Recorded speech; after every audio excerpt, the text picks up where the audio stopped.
my standard deck here. I've used it many times. I could easily go 2 hours, but I'm going to spare you that misery.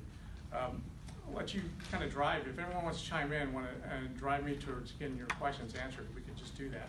I took notes during the previous panel, and I could just skip this stuff, things, in other words, all the innovations and taxes and value propositions and things I saw along the way, and the reasons why ESO exists. I'll just say them very briefly. I can go straight to this. And if you have and I think that sort of addresses some of the questions that are floating around in the room. We can do it that way. But if you have a specific question, definitely in the same industry. This is essentially what Nick just said. And one of the things that I got into the venture capital business about 20 years ago through the Coffin Fellows program. Like a lot of people, of my profile, I just started out as an engineer and did startup companies left and right. Then I sort of crossed over to the dark side through business school and those mechanisms, and I've been doing venture ever since.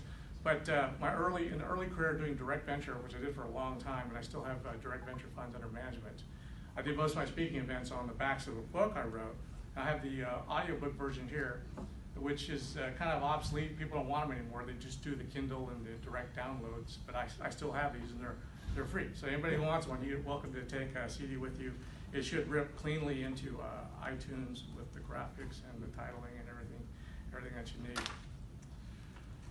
And yeah, I do have Series A billion-dollar investments, and I made top 100 VC at least once in the past. Here, let's just really quickly introduce. Is this audio connected to these? They got speakers on this? Hopefully, Scott, yeah.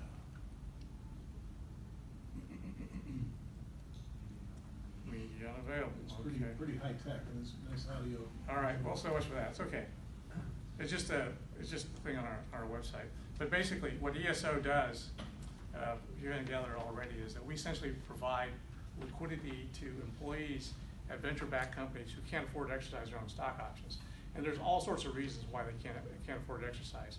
I mean, the number one reason is that, especially here in the Valley, people don't negotiate employment package just to like their definition of successful isn't to, oh, I'm going to buy a new car if we IPO. Listen, they want a life-changing event. They want enough shares so they can at least buy a house if not retire. So they're looking for something that's really big for them. All right. So the flip side of negotiating that hard for that many shares is that when you leave the company or you get fired or whatever, you have to exercise all of those shares. So you never really thought about having to write a check for them, because basically you just all hang around for the IPO and just cash out. But for a lot of people, because the turnover in the United States is really high. I mean, according to the Department of Labor, it's 1/3 per year. So basically average tenure about 3 years per employee. And here in Silicon Valley, it's even worse. Okay, I would say for the best companies, they have less turnover. That's good. We use that as one of the signs for whether the company's healthy or not, is the turnover rate. But the issue is that even if the majority of the employees just hang around and wait for the IPO, there's a ton of people leaving every company every day. As a company goes public, a SaaS company typically has about 700 employees. For 1/3 turnover, there's a couple hundred people every year that we can tap into. And my entire fund's goal is to do 200 transactions a year. And we've been doing that consistently for many years. So if you think about all the companies out there to address, I think one issue, I think Michael brought it up, LP asked him about, basically the market is really big. It is way bigger than all of the funds in this room, combined. In fact, one little proxy that you could use to get a sense for how big the market is, like a Series A company is what you say, like maybe a 7 million pre, like a 3 million Series A on top of 7 million pre, maybe 10 post. Well, that means that there's $7 million of common stock created on day one for every single one of these companies, and there's about 2,000 or 3,000 of these things that are getting angel or VC backed every single year. Okay, that's on day one. That's already several $billion, on paper. Okay, and as it rises to Series B, C, D, E, and F valuations, of course there's some attrition along the way, but there's billions and billions move forward. All of that is, ultimately it's evidenced by the fact that NASDAQ and the NYSE, those are the ultimate secondary markets. So people think about secondaries as what we're doing here, but the fact is the public markets are a big secondary market. And usually most of the selling takes place after the IPO. But quite a bit of it is available prior to that. And the numbers are absolutely staggering. So, because of that, lack of capital, the volume of capital, especially with AMT, that's the other thing people forget, is that they join a company at the right place, think, oh my God, this is great, I got 50-cent options, and it kicks along, and now the fair market value is $9 or $10, but they completely forget about AMT. So AMT is about 1/3 of the spread. And they said, oh, it's not 50 cents, it's another $3 per share that I got to come up with and multiply that by 250,000 shares. Just a big, big check. And people can't write that check. And even if you could write that check, they don't want to, because that's just over-concentration on their assets. They'd rather have us do it. So these are the main areas. So basically, I just did ESO, I did myself. All right. I'm going to skip a lot of this stuff about why ESO is valuable to people and all these different use cases and different crazy tax scenarios, but if you that create value. Just go after some of the things I heard people say. So like one issue is the long liquidity for early investors, especially the seed investors, all right? And that's partially addressed by the fact that there's so much money on the sidelines, so they're doing these massive Series F, G, and H rounds for companies, delaying their IPO even further. And that puts a lot of the Series C and Series A investors at risk, because the average IPO is taking 8 to 12 years. A lot could happen between the time you funded it. Not to mention, you're getting watered down. You get dilution along the way, and you also run the risk of recapitalization, and then of course the IRR clock is ticking the whole time. And at the end of the day, even if you make a profit, your IRR is probably not as good as the Series C and D investors who showed up in the middle. Now granted, they pay a lot higher price, but they got their money out in far less time. And the financial markets are all about IRR. So who's going to want to do Series A and Series C to get the whole thing started if they're not properly compensated? So liquidity, a lot of the liquidity and the secondary liquidity that we've been talking about here is great. I'm not proposing that we unleash the rules on the IPO and securities process and allow everything to be liquid from day one. Okay, but loosening up a little bit, like for example in 2012 when they allowed several thousand secondary transactions, as opposed to saying just 500 shareholder limit, they gave some breathing room so that employees and early investors could take some liquidity and some other people could show up on the balance sheet without messing up the company's exemption. So one of the products that we introduced over the years, beside the regular employee stock option funding process, is for Series Seed investors to get liquidity. So the way it works is, so you did a seed round, and maybe you got $100,000 in some project. Now it's going to take a long time, all right? So like if you're a micro fund or even just a high net worth individual, and you've now tied up a few $1 million, and you would like to do more deals, all right? But you can't necessarily wait for the 8 or 10 years. You can come to me and get your $100,000 back, all right? And we'll cut a deal such that I have a liquidation preference of $100,000, that I paid, but we're going to split the upside. So basically, you're still retaining upside, but from an IRR standpoint, you are now forever prevented from ever having a negative IRR, because you got your entire principal back and quick. If you look at a cash flow diagram, whenever that happens, your IRR gets a huge boost, even though you truncate back end, payout, okay? And you don't forget that besides truncating the back end, you're actually making new investments. So it's not giving you your $100,000 back, you can do another deal. Okay, so at the end of the day, you're gonna get a payout. You get a residual payout from the original deal, and you're gonna get whatever you bought with $100,000. Okay, and you can do this over and over again. You could end up, you could start with $1 million and just keep doing deals and go round and round and round. You can end up with many millions in portfolio without even selling, simply by coming back to us and getting liquidity. So we would evaluate those opportunities just the same way we'd have, like an employee comes to us with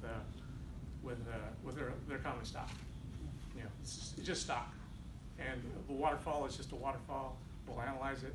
We'll make a decision as to how much we could risk and make a very, very, very quick turnaround. So our whole angle is unlike a lot of the other funds in the business that do fewer transactions per year, but really big ones. Our corner of the market is micro transactions really fast.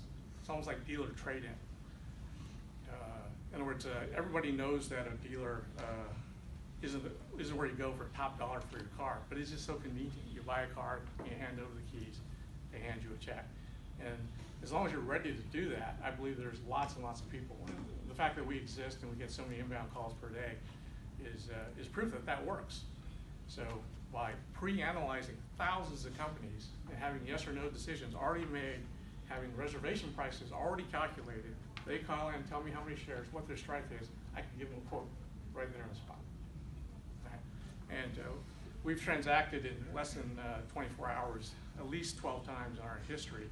I mean, I'd be happy to do them all that way, but usually it's the whole back and forth of negotiation and questions and taxes and attorneys and stuff like that. That's where all the other time is spent. It's really not me hemming and hawing over the thing. It's that other stuff. Are you So anyway, sector focused? no. I'll do whatever the institutional VC crowd is funding. So we follow. So I go wherever they go. They take me. In other words, I don't do any deals on my own. If an institutional venture capitalist that I recognize hasn't funded the company, it doesn't matter how good I think the idea is. It is not underwritable using our current mechanism. That doesn't mean the company's not good. It just means we can't touch it. Okay. I think Matthew mentioned something about a signal from the prior round. This is related to seed investing. Not giving that much help on the current round, whether the current round is going to be recapped. So I'll offer one signal. I think that maybe Matthew just simply forgot because it's kind of obvious when I point it out. I've studied hundreds and hundreds of exits, not just not the couple hundred that we have in our own portfolio, but hundreds of other ones that are just read about other people's deals, as well as failures, both in our portfolio and the outside. And every time one of these things happens, I run the correlation against all of the numbers and all of the facts, even the zip code of the company, in case that's correlated with success or failure, to look for signals. Okay, so I can tell you that when you look at a cap table and you see the dash ones, all right, you're moving that company higher. The probability of being in the recap cohort is higher. It doesn't mean that's going to happen, but it's way higher. So when you look at recaps, there's a really high, I mean, we're talking like 90+% of their prior rounds have those dash ones, dash twos next to them, right? And there's another way that they hide it, is they don't want the dash one, dash two, because they think that people will treat them on an adverse selection basis. So what they do is they sell more Series D, okay? But Delaware doesn't allow you to just do that. You have to go back and file and increase your registration. That paper trail exists. So when we run the waterfall, we don't run it just based on the certificate of incorporation the way we see it now. We run it on the entire sequence of COIs filed since inception. So if 3 years ago you sold 3 million shares of Series D, okay, and now I see today you have 5 million shares of Series D. So basically, even though it looks like you only have one round, I know that you tapped into it again, all right? And that means you're sort of hiding. Now, usually you can't hide the dash one, dash two, because the people who provided the capital associated with that D1, they want special terms. If their terms don't match 100% with what the Series D has, they have to put a dash one there, all right? So whether it's a dash one or it's simply an extension round with a flat valuation, all of that puts you into a cohort, that is very, very common with the recaps. Okay. So, Scott, if I yes. ask, are you seeing a lot of variability with the exercise price? And I guess in theory that the earlier the stage, the lower the exercise price, right? I mean, how does exercise price So the option influence? Yeah, so what I see is that there's a spread between the 409A value, which determines the exercise price. In other words, the day you join, your strike price will be the current 409A, or the day your grant's issued, right? That's otherwise you're subject to tax right away. And then there's what the VCs paid, all right? So what I see over time is the two numbers converging. So at the IPO, there's not going to be any preferred stock. They're all going to flip into the same thing, so they'll land on each other, all right? So you simply take the 409A price and divide it by the current VC price, and you see a percentage, okay? As you see that number converging, you can actually correlate that to, on a cohort basis, the number of years left. In other words, hidden inside the whole 409A process is the fact that they're all reusing the same spreadsheet over and over and over again. And the side effect of doing that is that there's pieces of math that float into the valuation that they're not aware of, all right? And these things come along with it, believe it or not. In other words, why is it 1/3 of the last VC price, not 1/2 or 1/4 third, something like that? There's just if you just watch it, I mean, there's some variability because not every firm, you can't compare. But if you look at the 409s, especially for the same firm, the same guy, use the same spreadsheet over and over again, I bet you if they think maps like a straight line, you probably draw a ruler right through it, and it worked out just fine. So you can use the spread as a proxy for safety. In other words, as the 409 converges on the last VC price, you're reducing safety because you're approaching the exit. Because at the exit, ideally you pay everyone the same way. If it's going to be a good exit, that is.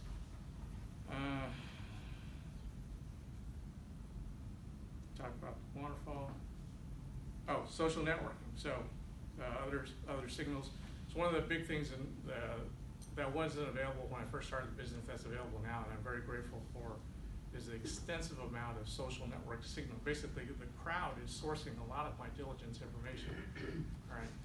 So we have monitored job boards for several years, for at least last 4 years, and so the fact that a particular company may have like five resumes present at any given time. When I say a resume present, means that there's an employee that has your company, on their resume, on the top line. Top line means that's you're currently there. So I make note of that. I write it down. All right. And now it's not actionable whether it's 5 or it's 10, but the percentage, okay, is a relative thing. So I monitor whether that percentage moves unreasonably because on a given, it kind of goes along steady as you go. There's a little noise, just like the plus or minus the 1 standard deviation. There's some noise, but when it spikes, it spikes. And especially if it spikes and it stays up, or even accelerates. So basically, that's a sign of corporate distress. People voting with their feet, they're looking for new jobs. So there's a lot of stuff I can see from the outside without being on the board of directors. Okay, it works out just fine, and that's one of the reasons I can make decisions so quickly. Yes. Do you use these two things on that data? Yeah. Are you just looking at the correlations? Or are you actually you're trying to find causation? No, I'm not going to try to figure it out. So there's so many companies out there. So in other words, I can get a false reject. Okay, so I feel that there's too many people applying for jobs at your company, and that could be wrong, because there could be a reasonable explanation for that. But for me, I don't care, because I'm managing over 300 portfolio companies. Okay, so it's not like the returns of the fund are waiting on this one particular company. There's always another company out there. So it's easier just to say, until I get this positive information or some type of mitigating factor, just forget about it. Now, if one of my friends, or like a networking event like this, one of you guys is on board and I hear a mitigating piece of information, well, that fixed that problem. That company's back in good graces, and we could do it, despite the fact that they haven't made the decision. All right. Bitcoin, ICO. Okay, so I get this question a lot.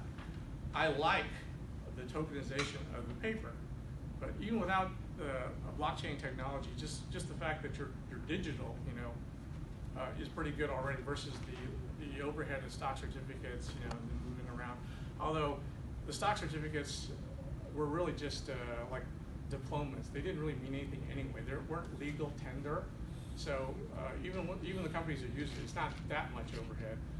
The real issue is transparency on the company. So in other words, it's the ICO that I have an issue with. In other words, the reason a lot of us exist here and the whole VC ecosystem exists here is not because the world wants to be unfair to mom and pop investors who would like to have a better deal and get access to these companies at a lower price. It's because the risk and the transparency. I mean, how do a lot of the bigger funds invest? Well, they follow Sequoia or something like that. In other words, the brand of the people involved in the activity is part of the elimination or the reduction of risk from the Series C. And how do VCs invest? A lot of times they look at the angels. Which angels are in the deal? Which one of their friends is in this project? And they use that for a deciding factor. Of course, that and other diligence things. But that whole thing is the process that we go through to reach a point. So I always point out to people that the threshold for going public is not a matter of law.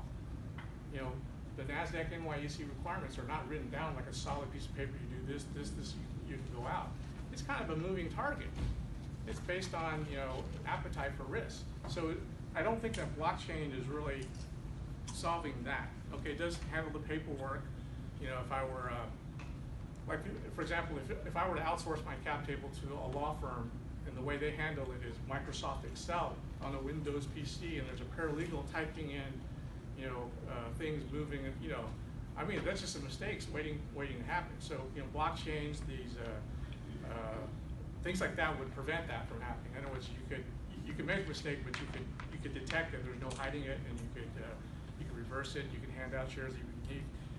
For secondary people, it would prevent selling the same share over and over again. You know, the transparency would be there. There's a few, you know, benefits, but the you know, the main issue here is the whole fundraising process. So I don't see ICOs until, well, I just don't see it anytime soon. You know, replacing the whole mechanism of risk mitigation that we normally go through in order to get a company that's right and ready to be transacted publicly. Was there a question over there? Yeah. What do founders think of you generally? Like, I think until you come in, they're generally buy and hold investors what they're used to, and then Series C, you come in. Well, what's your general opinion of your presence? Well, it's an issue of liquidity. Okay, so like founders do business with us directly, but founders, what they usually do is they usually give us problem situations. In other words, they had to fire somebody, okay, and the person is really upset, and this person now wants the company to give them the stock or gross it up or make an investment for them. But then, you know, that's a really terrible use of highly diluted venture capital dollars to buy someone's common stock. If they preferred stock and buy common stock, not to mention when you use dollars like that, the IRS considers that a compensation event, so it's taxable. So they have to gross it up for taxes, and then, you know, and that person who's exercising triggers, or she triggers, you know, AMT and all these other things. It's just really, really stupid because so much stock is lost. And also there's the whole issue of the liability on, you know, how do you set the terms and prices. So what they do is rather than getting into a big fight and potentially, you know, wasting bonus dollars. Oh, the other thing, like recruiters or founders when they're recruiting somebody, they say, well, I got golden handcuffs. You know, I would love to join your company. It sounds really cool, but I can't afford the $750,000 it's going to take to